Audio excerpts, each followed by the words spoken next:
Hi, I'm CJ Sorensen, and I've started a new program called CJ's Chatbox.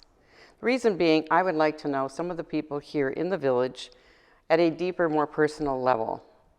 Many of the people here have got such interesting lives and experiences to share, and I think they should be shared with the people here that live in the village. So, welcome. Maybe you're one of those people. If so, give me a call.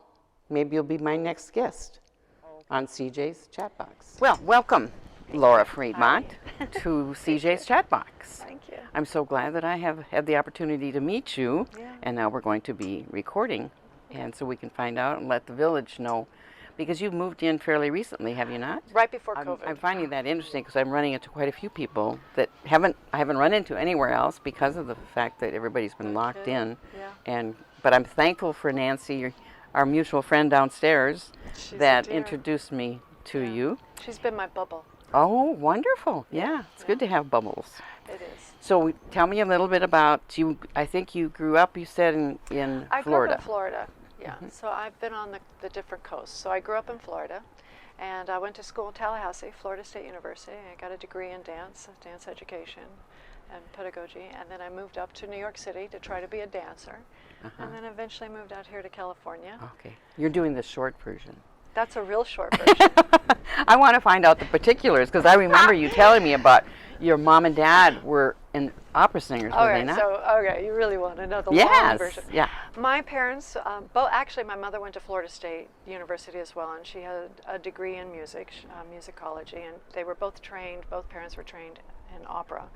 And they had the same music teacher. That's how they met. Oh, so that's how nice. Their romantic story. Oh, I like the fact that she gave you a ticket to New York. She gave me a one-way ticket. One-way ticket. She gave me a one-way ticket to New York after college. She says, "What are you going to do?" And I was like, I don't know. I think I should try dancing. And she said, "Here's a ticket. Go to New York." And I was like, wow. And I think because she never did.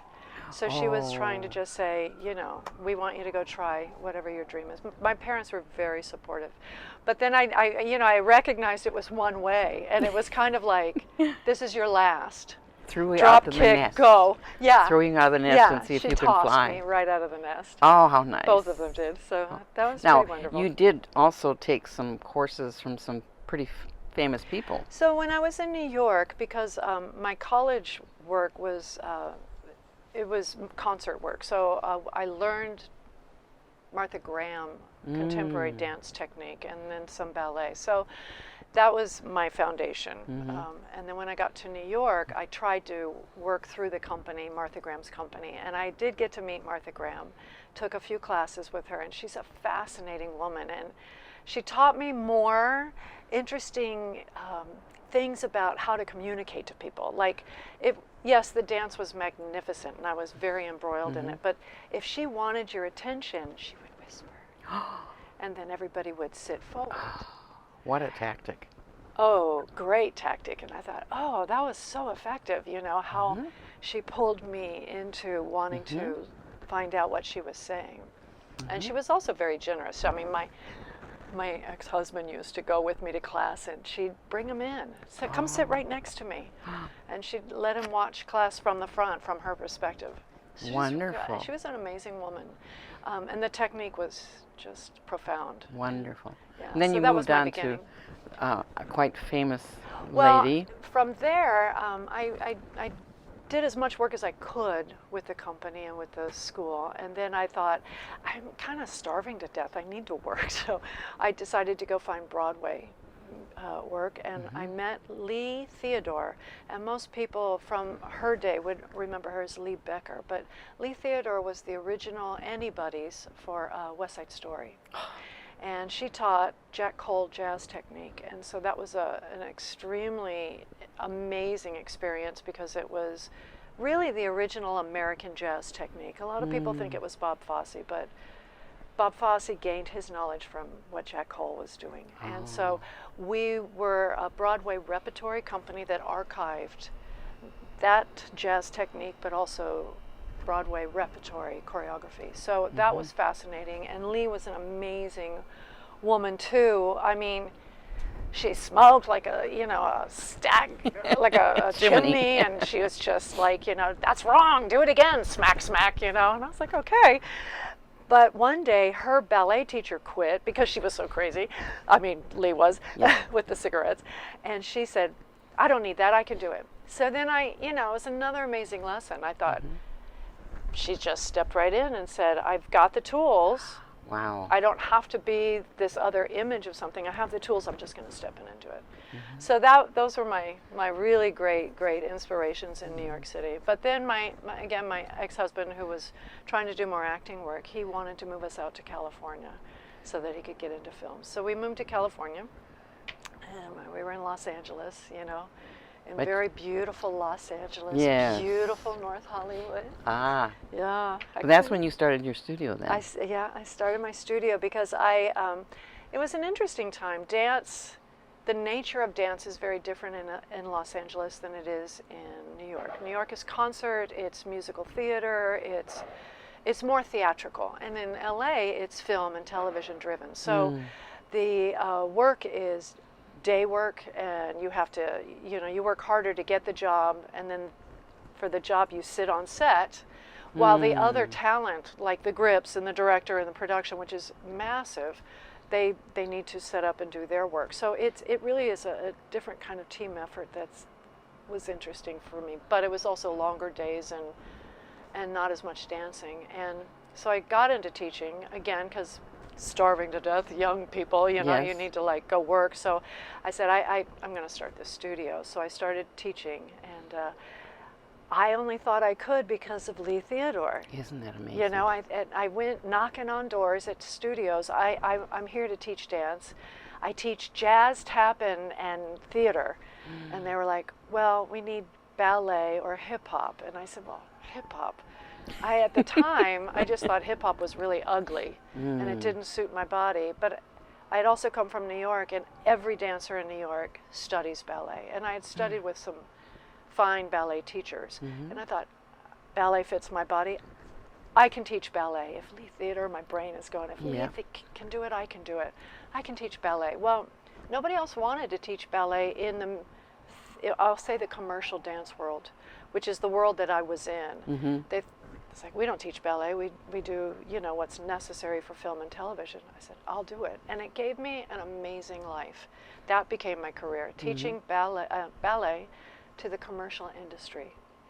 So I didn't turn out ballerinas, I turned out well-developed, grounded, technical jazz dancers, hip-hoppers, musical theater dancers, tap dancers. They came to me for their technique and foundation. Right. And I think I made a living off of that. I don't ever proclaim, I love dancing, but never would I proclaim to be a ballet dancer. But there's so much more than just the dance. As you said, it doesn't fit my body. Who would think, and that by you teaching that to these hip hoppers or in a commercial way, that it's almost like this is 101. Yeah. We'll do ballet, and then we'll move to this and 102, so that it's the basis of so much.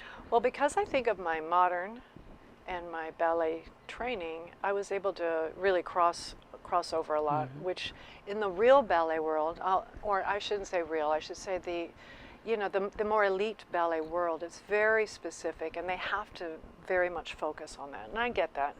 But in my world, where the industry that I could make money at, and the industry that really fascinated me because I thought it was so much more interesting, I needed to be able to converse across the way. So I'm talking to a jazz dancer, or I'm talking to a tap dancer. I'm like, this is how that ballet fundamental is going to apply to what you need out of your body and your...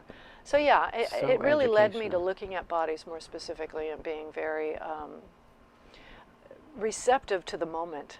Like, what does your body need? How do I find out how this is going to work on you? Yeah. So then when I opened up the studio, now I'm working with kids a lot. And then at the same time, I was working at the professional studio. So I was teaching 4-year-olds, and then I was teaching our 20 and 30-year-olds that were really working in the industry. And then at the studio too, I opened it up to adults. So I had 84-year-olds coming into tap wonderful. dance. So I was really teaching like the whole gamut. And that led to teaching abroad? I mean, you taught quite a few different places. Right. Well, that was specifically because I was working at the professional studio, and they had developed, it's a convention circuit. That's like a small package of teachers in the professional world that maybe taught at this one studio where the professionals came. That company said, we're going to take you 7 people and take you around the world. And what we'll do is we'll bring in all the students from all the different regions and all the different studios. So they'll come to us and we'll teach. So I had a wonderful time traveling in New Zealand, which is a beautiful country, and Australia, which is a fun country. And I went to Europe and Scotland. And wonderful. I was traveling very for fortunate. your work. I love One of the traveling. things that, and it's becoming more obvious because of your personality and the fact that it's the cliche, when you get lemons, make lemonade, but it's better than that because of the fact you learn from a couple of good teachers tactics, but also, if she can do that, I can do that, and how you applied what you knew to the situation. Yeah. And I know that you've had many students that you taught when they were younger, and they've definitely gone on necessarily to become popular dancers, but they've gone into life. So really amazing lives. With what you taught them, though. Yeah, as a part of what they've learned through their life. Yeah, I was a part of their life, which has been a huge blessing. Would you tell the story about the little girl? Girl. That little girl? Yeah, that little girl. Well, so, I think that when I got to the studio, when I was starting to work, you're very nervous. Can I be a business person? But then after a while, you're starting to pay attention to what these kids need when they come in. And I had one student, she was probably about 8 or 9. She was already getting old enough, and very wealthy family, very kind family, generous, and she was a lovely young girl.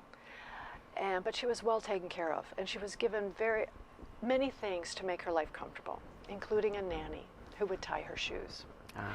So she came to me one day for a private, and her parents would drop her off and they would leave, and then I had her and we'd do a private. We started with ballet, and then after ballet I said, go run and put your shoes on, tap shoes, without realizing, and she came in and the tap shoe was unlaced.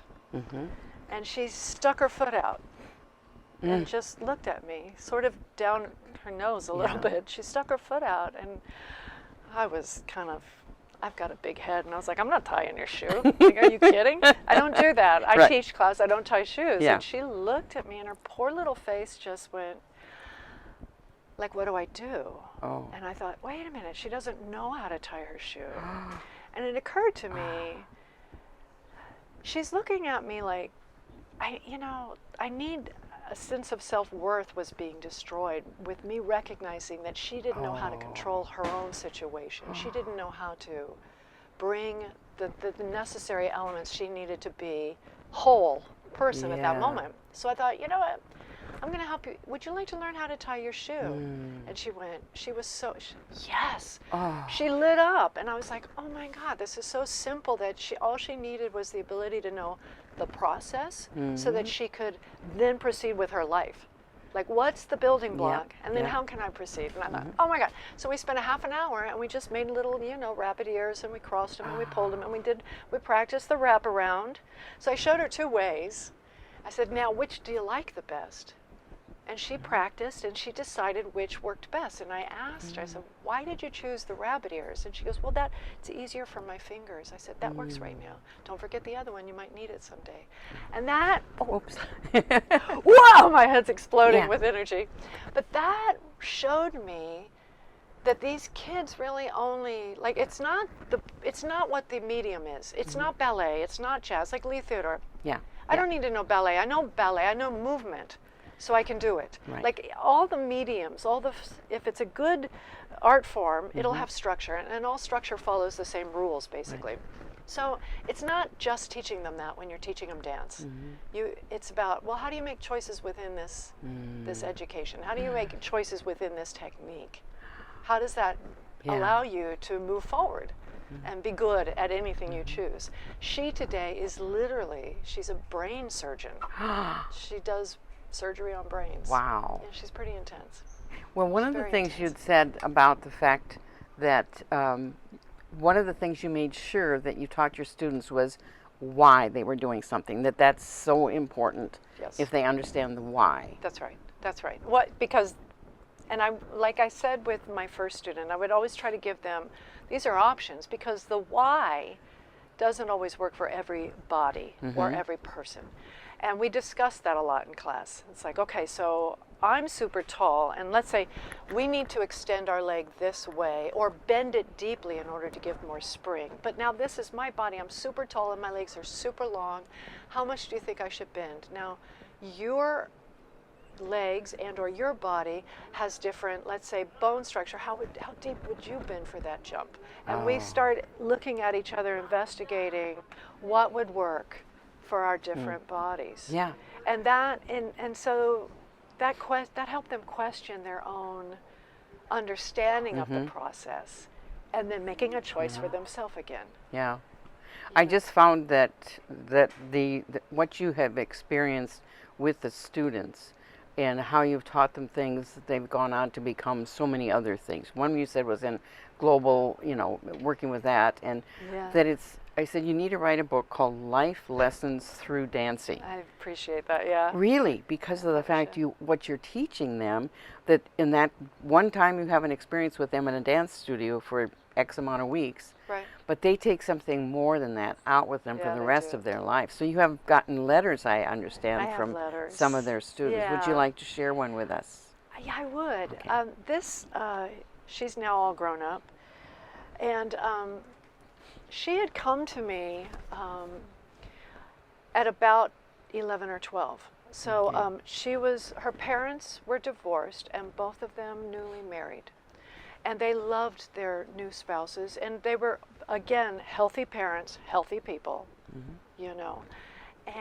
but she was at that age where she had decided she didn't like her new stepfather, and that he was, he's around. Okay.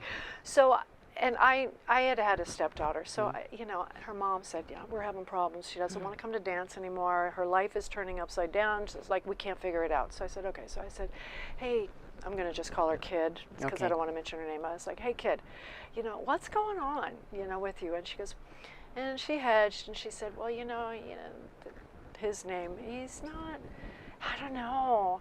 And I said, I got to tell you something. And in our studio how we all make choices. She goes, yes. I said, okay, I'm a stepmother. Your father made the choice to have you, but because there's no choice, he must love you. But your stepfather, he made a choice to love you and your mother and to take care of you. That's like a whole different kind of choice based on options. Your father didn't really have an option that became his life. Your stepfather had an option, and he chose to love you. Wow. So your resistance is not allowing him the space to share something that he might have, a wonderful life to share with you. And she went away and thought about it. So I received a letter from her. I've got letters. Wow. I've got a few. But I'm not going to read the whole letter because it's like, I love my time. But she's trying to tell me that it's time for her to leave and go to college and stuff. Okay. And thank you so much and all the things we learned. But I don't need these. But she said, and this really directly has to do with that conversation. She says, you once told me that happiness is a conscious decision. We can't just expect the things we want the most to be easy to obtain. We have to work at it. And I hope to accomplish great things and do this. To do this, I must put my efforts into the activities that will lead me to my goals. I have to continue to share my achievements with you through whatever form is available, meaning writing and emailing. But now then she goes on to say she's got to move forward with her life for college. But it's about, you once told me it's a conscious choice to be happy. Because that was part of the conversation. His choice was to choose you, and that would make him happy. And what do you choose for yourself now?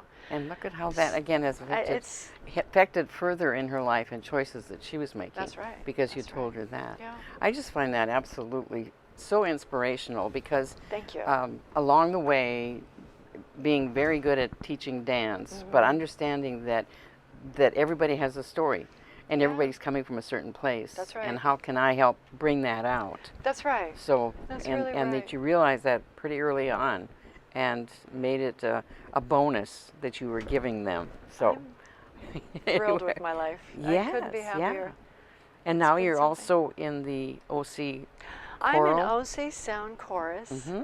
So as I moved through life and started letting, not necessarily the teaching, but the dancing go because of the facility, my body just doesn't want to keep doing that after a while. But I wanted to choose something that made me happy, and what made me happy was listening to my parents sing all the time. So I decided maybe I should get back into singing myself. And so I joined the chorus. It's a women's barbershop quartet. We're a regional chapter of an international organization called Sweet Adelines. Yes. Yes. And we meet and rehearse, and it's pretty amazing. And I get to utilize my skills because we need choreography.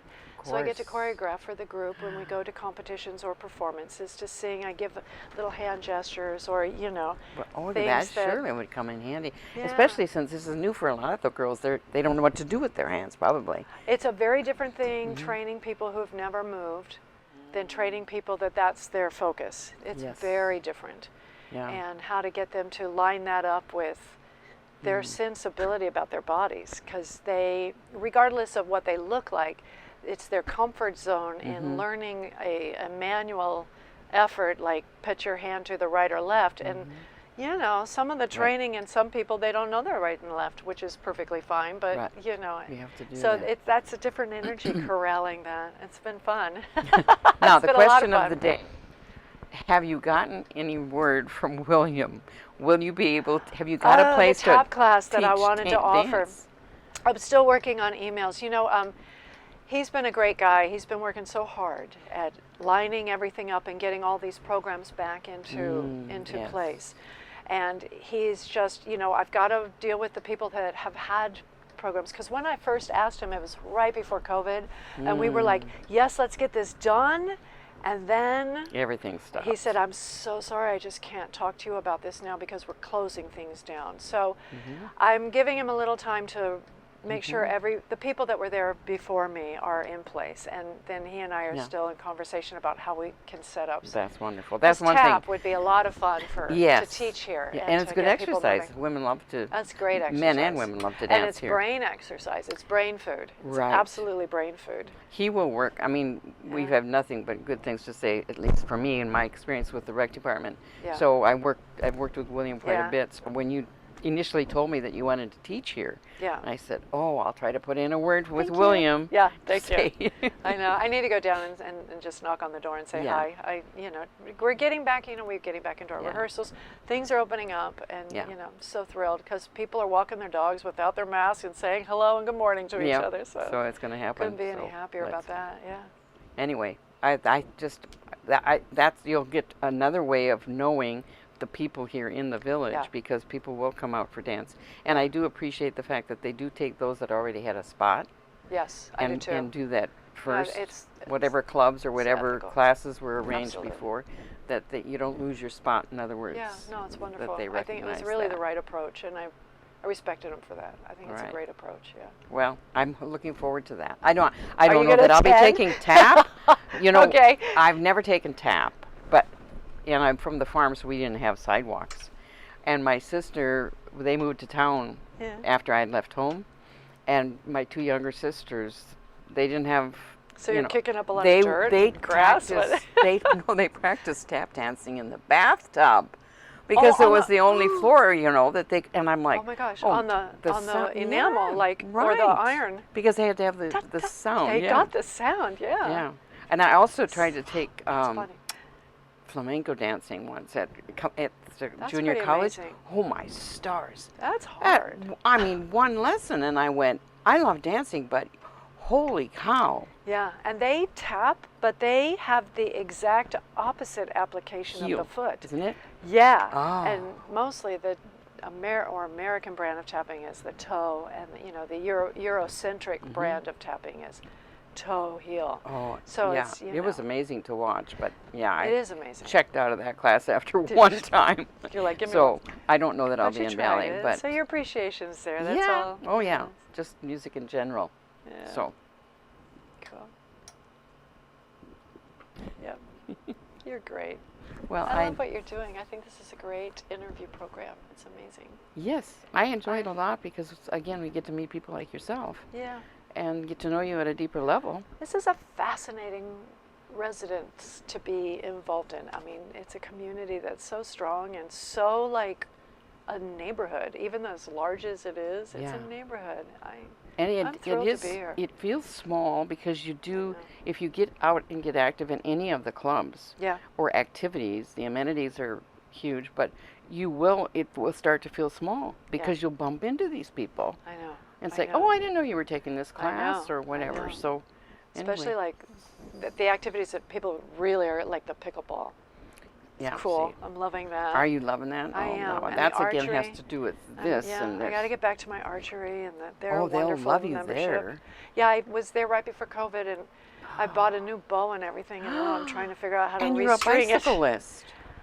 Okay, so that's definitely a COVID new thing in my life. I am now on my bicycle, and I'm riding 40, 50 miles at a clip, and that's been I understand now in my brain why I love it is because it's a sense of movement through space like dance, Oh. but I don't have to actually it doesn't impound my joints as hard as dancing or running. Right. It's smooth, it glides, and you feel like you're just moving through space. So I'm like, I think I'm in love with this. Yeah. Yeah. And you're meeting a lot of people outside the village as well, I right? am.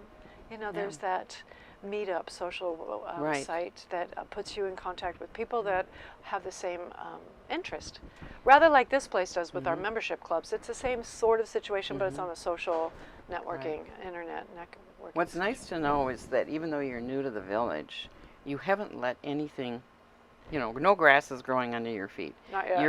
You're finding ways to get out, Yeah. to learn to meet people. So I find that very interesting. And Yeah. now we're hoping that you will have a go at singing with the retrofits. So we're excited about that. I'm excited too. All right. Yeah, I'll see you later. Yeah. Everybody, I've got to go. Gotta leave you all behind. It has been a real pleasure, and I'm so thankful that you said yes when I asked you to be taped. Thanks for So asking. hopefully we'll see you shortly. I'm Okay. around. All right.